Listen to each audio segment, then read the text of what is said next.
نہیں ہے اور ہم نے کوئی ایسا قدم نہیں اٹھایا جس سے کہ پاکستان یا پاکستان کے مفادات کو ٹھیس پہنچے۔ الحمدللہ ہم نے دیانتداری سے اس ملک کی خدمت کی ہے اور اس مٹی سے وفا انشاءاللہ مرتے دم تک کریں گے۔ حقائق کو سامنے لانا، اور جب یہ انکشاف ہوا کہ اس قسم کی ایک نشست ہوئی ہے واشنگٹن میں اور ڈونلڈ لو نے ہمارے اس وقت کے سفیر سے اس قسم کی گفتگو کی ہے، اور اس گفتگو کا جب میرے سامنے سائفر آیا اور میں نے پڑھا اور میں نے مطالعہ کیا، میں نے اسے سنجیدہ سمجھا اور میں نے اپنی تشویش کا اظہار کیا کہ ایک خود مختار آزاد ملک کی خود مختاری پر ایک حملہ ہے اور ہمارے اندرونی معاملات میں مداخلت کی ایک سوچی سمجھی کوشش ہے۔ چنانچہ کابینہ کو سب سے پہلے وزیر اعظم کو اور پھر کابینہ کو اعتماد میں لیا گیا۔ وزیر اعظم نے سائفر کی اہمیت کو سمجھتے ہوئے ایک نیشنل سیکیورٹی کمیٹی کا اجلاس بلانے کا فیصلہ کیا۔ اس اجلاس میں اس کی نوک پلک دیکھی گئی اور تسلیم کیا گیا، ایک کہ یہ ایک حقیقت ہے، دو یہ مداخلت ہے،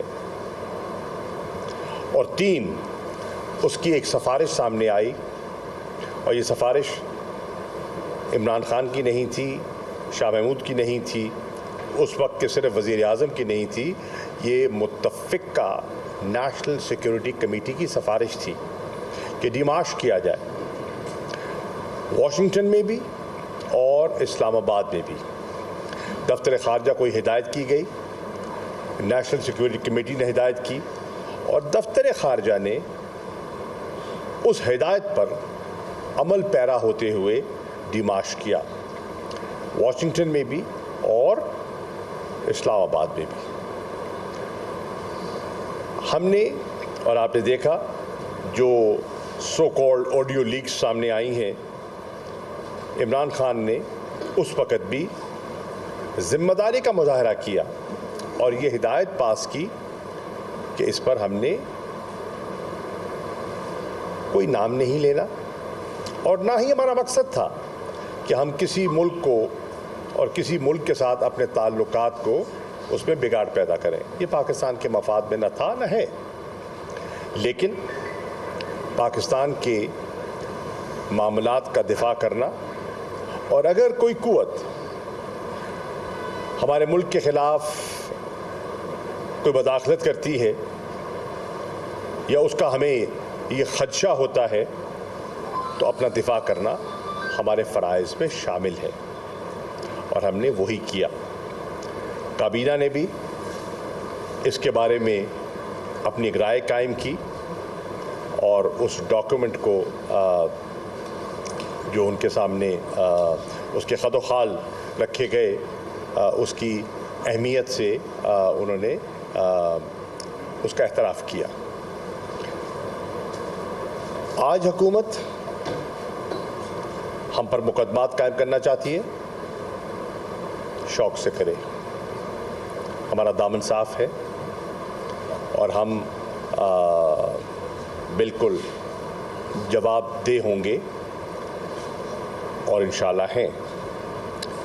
کوئی چیز ایسی نہیں کی جس سے پاکستان کے مفادات کو نقصان ہو، وہی کیا جو ہمیں کہا گیا۔ ریکمنڈیشن آئی، ڈپلومیٹک سرکل سے ریکمنڈیشن آئی، نیشنل سیکیورٹی کمیٹی سے ریکمنڈیشن آئی، اور اس کو فالو کیا گیا۔ عمران خان صاحب نے حد الوسع کوشش کی کہ اس کو نام نہ لیا جائے، پر جب آپ ڈیمارش کرتے ہیں اور جب ڈیمارش کرتے ہیں تو آبویسلی جب جس ملک کو ڈیمارش کرتے ہیں تو بات تو سامنے آ گئی کہ یہ مراسلہ کہاں سے آیا، اور وہ پھر ایک حقیقت ہے جو قوم کے سامنے آ چکی۔ سوال اٹھتا یہ ہے کہ آج ایک معاملہ دوبارہ اٹھانے کی کوشش کیوں کی جا رہی ہے؟ آپ کو یاد ہے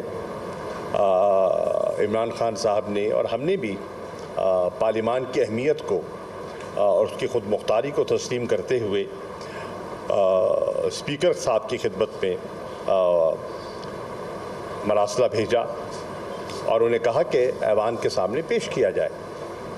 ہم نے کہا کہ اس معاملے کی بالکل چھان بین ہونی چاہیے، اور چیف جسٹس صاحب کی خدمت میں بھی ایک مراسلہ بھیجا گیا، ایک کانفیڈینشیل لیٹر ان کی خدمت میں پیش کیا گیا۔ تو آج اتنے عرصے بعد حکومت کو خیال آیا، اور پھر انٹرسٹنگ بات یہ بھی ہے کہ پھر اپنی گفتگو میں یہ بھی کہتے ہیں کہ وہ مراسلہ جو پرائم منسٹر ہاؤس کے ریکارڈ میں درج ہے وہ وہاں سے غائب ہو گیا۔ اس کے ذمہ دار کون ہیں؟ 22 اپریل کو تو وزیر اعظم شہباز شریف اس کا تذکرہ کرتے ہیں، اسے تسلیم کرتے ہیں، اس کی حقیقت کو بیان کرتے ہیں، اور پھر 22 اپریل کے بعد آج کہا جا رہا ہے وہ غائب ہو گیا۔ کہاں غائب ہوا؟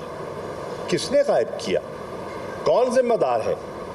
انویسٹیگیشن تو ان کی ہونی چاہیے، انویسٹیگیشن تو ان کی ہونی چاہیے جو آفیشیل سیکرٹس ایکٹ کی پاسداری نہیں کر رہے۔ ہم نے پوری پاسداری کی، ہم محتاط رہے۔ مجھے بہت سے لوگوں نے سوالات کیے، میں نے جواب نہیں دیا، جانتے ہوئے کہ یہ معاملہ کتنا حساس ہے۔ آپ بتائیے کہ آپ کا مراسلہ آپ کی ناک کے نیچے سے نکل گیا، ذمہ دار کون ہے؟ آپ بتائیے کہ آپ کے پرائم منسٹر ہاؤس کی جتنی گفتگو ہے وہ آج پبلک نالج ہو گئی ہے اور اس کی ریکارڈنگز چل رہی ہیں، اس کا ذمہ دار کون ہے؟ کیا اس کی انویسٹیگیشن نہیں ہونی چاہیے؟ کیا اس کو انکوائر نہیں کرنا چاہیے؟ اگر حکومت سمجھتی ہے کہ وہ ہماری حقیقی آزادی کی تحریک کو ان ہتھ کنڈوں سے دبا سکتی ہے تو یہ ان کی غلط فہمی ہے۔ اب آپ دیکھیں، حکومت کی بوکھلاہٹ کا اندازہ آپ کو ہوگا کہ کل رات، اور میں کل اسلام آباد سے آیا، ہمارا ایک اجلاس تھا سینئر لیڈرشپ کا، اور اس میں ملک کے سیاسی حالات پر تبادلہ خیال کیا گیا، اور عمران خان صاحب نے ایک اشارہ دیا سینئر لیڈرشپ کو کہ وہ کسی وقت بھی کال دے سکتے ہیں۔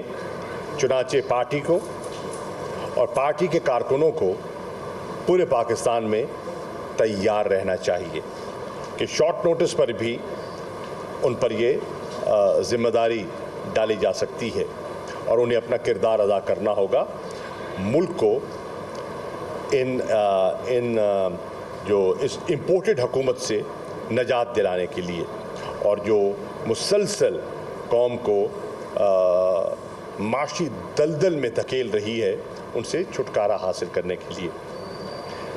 تو پھر یکلخت وارنٹ گرفتاری جاری ہو جاتا ہے، اور کیا بنیاد ہے اس کی؟ میں حیران ہوں۔ ذرا کیس کی نوعیت کو دیکھیے، دفعات کو دیکھیے، اور پھر وارنٹ کو دیکھیے۔ جب عمران خان صاحب ایک واضح موقف پیش کر چکے اور ان کے وکلاء نے ان کی مشاورت سے ایک ایفیڈیوٹ کے ذریعے عدالت کو اپنا نقطہ نظر پیش کر دیا، اور کئی پیشیوں میں میں خود موجود تھا وہاں جو بحث ہوتی رہی، سوال جواب ہوتے رہے، تو میں خود بھی سنتا رہا، اور جب جج صاحبان نے کہا کہ اس میں مزید وضاحت کی ضرورت ہے، تو ہم نے